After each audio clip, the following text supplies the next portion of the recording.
আগামী দিনে যদি আপনাদের সমর্থনে সংসদ সদস্য নির্বাচিত হই, তাহলে সিলেটের এই পরিবর্তনের ক্ষেত্রে, রূপান্তরের ক্ষেত্রে আমাদের সম্ভাব্য পদক্ষেপগুলি কি হবে, এগুলি একটু আপনাদের জ্ঞাতার্থে একটু বলতে চাই।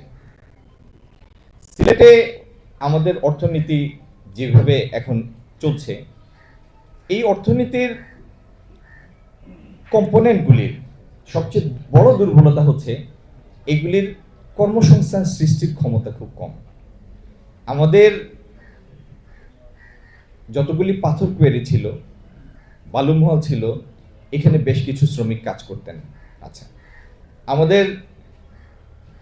আমি যেখানে শ্রমিকের সংখ্যা বেশি এরকম কিছু খাতের কথা উল্লেখ করছি। ব্রিকফিল্ডগুলিতে বেশ কিছু শ্রমিক কাজ করেন, আর আমাদের পরিবহনের ক্ষেত্রে বেশ কিছু শ্রমিক কাজ করেন।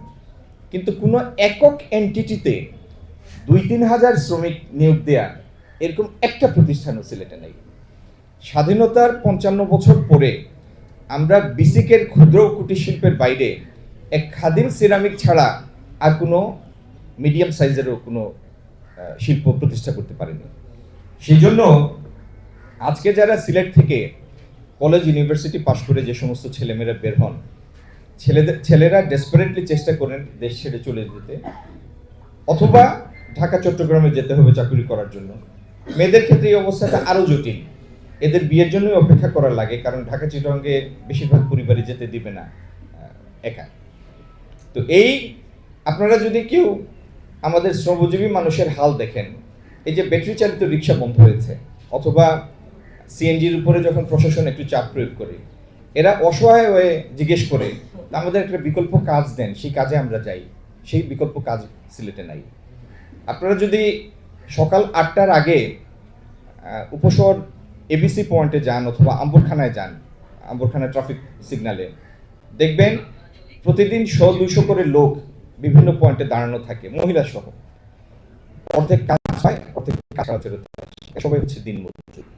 তো সিলেটের এই শিক্ষিত অশিক্ষিত সব শ্রেণীর মধ্যে, শিক্ষিত অল্প শিক্ষিত সব শ্রেণীর মধ্যে যে কর্মসংস্থানের যে বিরূপ প্রভাব, এই জন্য সিলেটের যে সামাজিক অস্থিরতা, যেটা একটু লেয়ারের নিচে বলে হয়তো আপনারা ফিজিক্যালি এখনো অনুভব করছেন না, এই সামাজিক অস্থিরতা যাতে একটা বড়ভাবে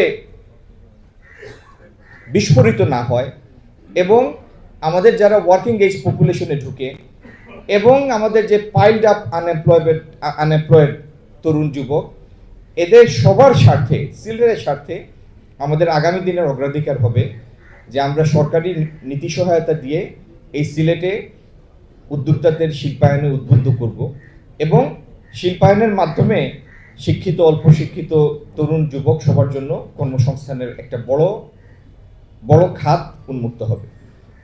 একইভাবে আমাদের শিক্ষিত তরুণ তরুণী, তাদেরকে আমরা আইটি সংশ্লিষ্ট বিভিন্ন পেশায় প্রশিক্ষণ দিব, লজিস্টিক সাপোর্ট দিব, দিয়ে তাদের আইটি খাত সংশ্লিষ্ট বিভিন্ন পেশার মধ্যে সম্পৃক্ত করব। আমাদের তরুণদেরকে আমরা আধুনিক কৃষি এবং তরুণী গৃহবধূদের আধুনিক মৎস্য চাষের সাথে সম্পৃক্ত করব। আধুনিক কালের মৎস্য চাষ পুকুরে করা লাগে না। বিভিন্ন মালয়েশিয়া, ইন্দোনেশিয়া, থাইল্যান্ড, এই সমস্ত দেশে বিভিন্ন ট্যাঙ্কের মাধ্যমে মৎস্য চাষ হয়। আমরা সেই সমস্ত উপকরণ দিব, প্রয়োজনে ছোট করে তহবিল দিব, প্রশিক্ষণ দিব, এবং এই চাষের বিস্তার ঘটাবো ইনশাআল্লাহ সিলেট।